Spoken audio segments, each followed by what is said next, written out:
Salut à tous et aujourd'hui petite vidéo une review sur un viseur holographique 551 de la marque AABB. Donc le nom de la marque est un peu bizarre mais très bon produit.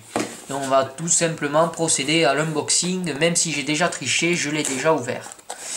Voilà, alors déjà juste le carton, donc très simple, avec un petit logo recyclable et des petits logos aussi, voilà, fragiles, que là c'est le haut et que c'est pas imperméable. Bref, un carton tout basique. Donc à l'intérieur de la boîte, une petite lingette pour nettoyer la visée, tout simplement.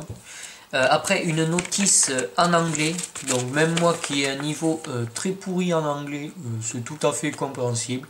Donc pour l'allumer, il faut appuyer sur un bouton. Pour changer les intensités de puissance, il faut appuyer sur les flèches.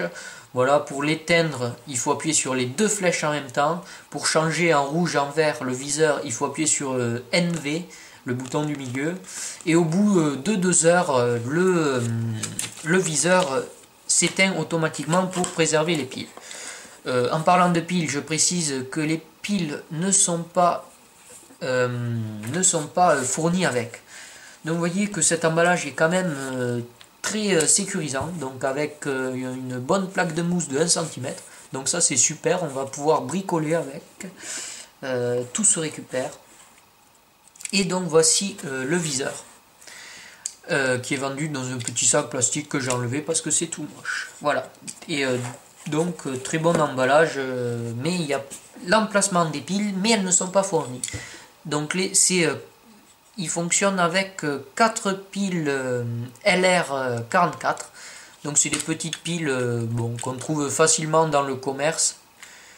Donc pour enlever le compartiment des piles, tout simplement on tire au fond et hop, on le déclipse. Donc voilà les 4 piles, donc plus et moins, tout simplement. Après, une fois qu'on les a mises, on peut les remettre. Voilà, hop, et on reclipse.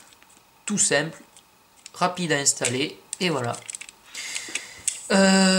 Donc, pour commencer, il est réglable, le curseur est réglable de droite à gauche et de haut en bas, donc en dérive et en hausse, donc très bien pour ajuster sa visée, voilà, faut le dire. Donc il n'a que 3 boutons, donc là c'est pour allumer le viseur, voilà, donc je viens de l'allumer, hop, ah non, quand on met les piles il s'allume tout seul, donc pour l'éteindre, il faut appuyer sur les deux en même temps, voilà.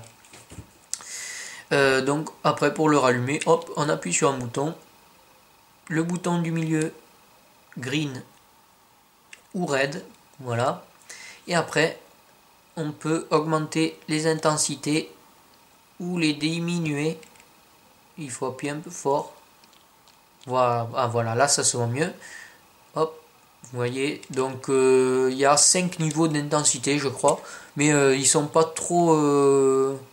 Enfin, on les voit pas très bien les niveaux d'intensité. Là, je suis au minimum. Là, au maximum. Bref, voilà. Mais ça suffit largement. Donc,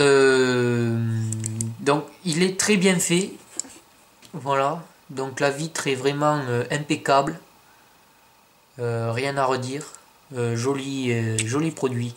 Donc, pour le prix, 69 € à Power 6. Voilà. Donc, je vais l'éteindre. Hop, juste pour une petite info en poids, je dirais que je n'ai pas pesé encore. Mince, c'est l'autre bouton. Mais mince, vous ne voyez pas. Zut, c'est inversé bien sûr. Voilà. Je pense, je dirais dans les 250 grammes. Honnêtement, je n'en sais rien. Mais nous allons voir ça. 218 ou 518, non 218, parce que oui je vois tout à l'envers, 218, ah bah je suis pas mauvais, voilà, bon ben voilà, ça c'est fait pour le poids, mais donc vous voyez que si vous rajoutez ça sur votre réplique, ça vous rajoute un poids de 220 grammes, voilà. Donc l'installation sur votre réplique très simple, donc il y a une mâchoire qui vient serrer le rail Picatinny de 21 mm. Voilà, tout simple, on visse, on dévisse et ça sert, et voilà, c'est installé. Donc je ferai une vidéo sur son installation et pour le moment je vous dis à très bientôt et à plus.